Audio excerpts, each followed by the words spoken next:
Hello po mga boss, welcome back sa aking channel. Ito po't mayroong na naman tayong mga bossing na tumawag sa atin at naghanap ng dump truck. Ito po pinakita ko sa kanya, isang 10-wheeler dump truck and then 3-step po, Hino 700.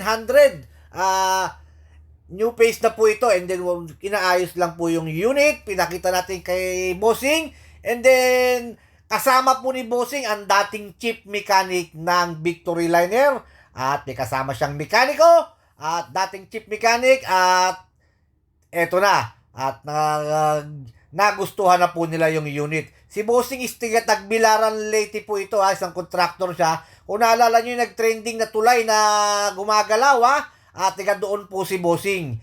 At ito po yung unit na napili po ng kanyang chief mechanic. Yung chief mechanic po ang namili At si Bossing retired na sa Victory Liner, hindi na siya chief mechanic niya. Retired na po siya. Gawa ng may edad na si Bossing. Kaya po mas maganda po yung mga nakasama nyo mga chief mechanic. Talaga naman aprobado. At okay na, alright pa yung makina. Talaga naman ipariri ko na lang po ito. Ipapay-makeover na lang po natin itong unit nila Bossing. Pagbalik ni Bossing is fully reco na po ito after 3 weeks po ang paggawa po nito 3 weeks bago nila balikan. Dahil nga si Bossing malayo pa, and then nagpapahanap pa si Bossing ng wheel type bako na 1/4.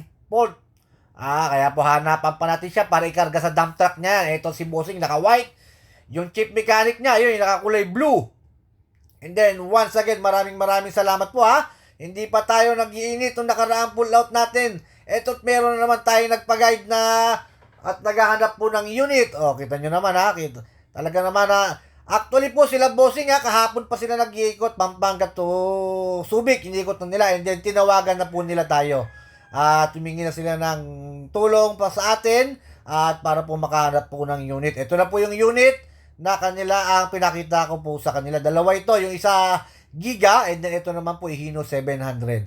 And then once again, maraming salamat po Please subscribe my YouTube channel and then my Facebook page Sana naman po, kayo naman po ang ma-guide ko po rito sa Subic upang makahanap ng unit para sa inyo.